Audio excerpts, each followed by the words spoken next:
My name's Connor Reed. I'm in Wuhan, China, and I'm one of the first Brits to contract coronavirus. So it was the end of November that I first became sick, and during this stage, the first symptoms were just a common cold. And the problem with the common cold is you don't think it's serious.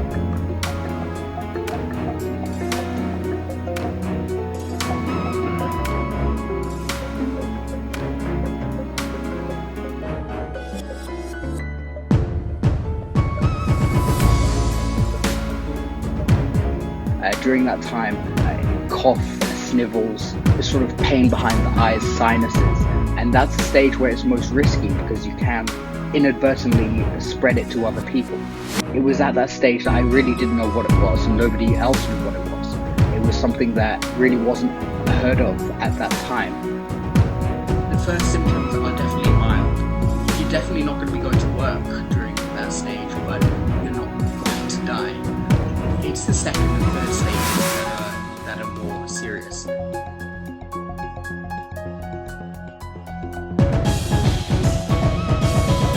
The problem with the coronavirus is you get better before you get worse. So I got better from the cold, thinking I was getting better, and that's when it hit me and got worse. So from the common cold, I got hit with the flu. Now, people say, oh, just the flu. This was bad flu. Obviously, man flu, you'd think, but it was bad. There was times where I really wasn't feeling good. So the flu stage, I was in bed, I was watching movies, just feeling bad about myself. From the flu, I had massive ear problems and also throat problems. I was coughing so much that my voice died. I sounded like a frog. Now this stage where I had the flu, it really felt like I'd been eaten with a truck. It was difficult to move, difficult to do anything. Not only physical symptoms, but mental symptoms. It was a case where I just didn't want to do anything. It was debilitating.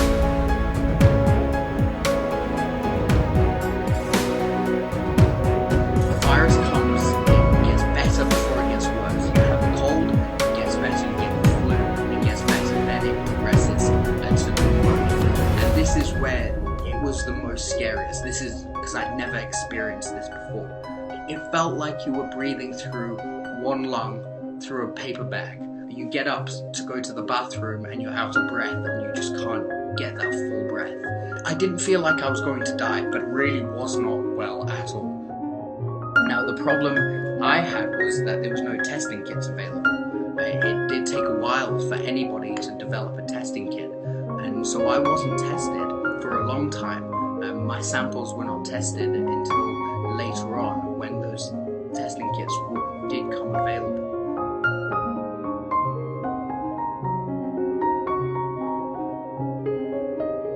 This is the last bit of Coke I have, and I'm not actually sure when I can get more. Things like that are a luxury. It certainly makes you take for granted what you have access to every day. Businesses that were once busy are now been shut for more than 40 days. Each one of them all locked up, and the people that own them are probably stuck in their apartments like everybody else. No private individual is allowed to go shopping. Everything's done on a community scale. Specific items like Coke, shaving cream, razors, it's impossible to get. I can't get anything like that. I can't get them delivered, the shops are closed.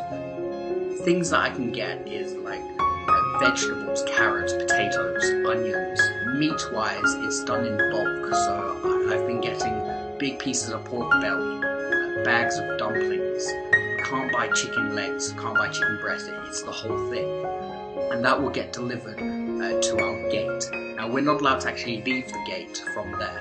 They'll call out your number, you go up, and they'll pass you the food on a stick, a long stick, so they don't actually have to go close to you. So you get your food and then you go back to isolation. This is how the shops work now. The shop owners individually bag your items and then they pack it up for you to deliver. If you do have to actually leave the community, you have to have your ID card, and you have to be scanned out and then scanned back in. And when you get scanned in, again, they take your temperature, they'll disinfect your hands and that sort of thing. And depending, obviously, they would want to disinfect your clothes, but there really isn't enough resources to do that here.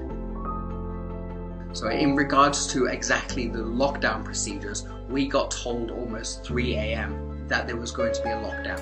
I got the message on my phone. Within half an hour, I left the house and went to the 24-hour supermarket that's just below our apartment block. And I bought supplies from there. Luckily I did, because the next day it was packed with pandemonium. There was people everywhere trying to buy things. And that's probably one of the problems, is people panic, and people should not panic. People in the UK need to not panic. They need to calm down, help one another, and not become selfish in the face of crisis.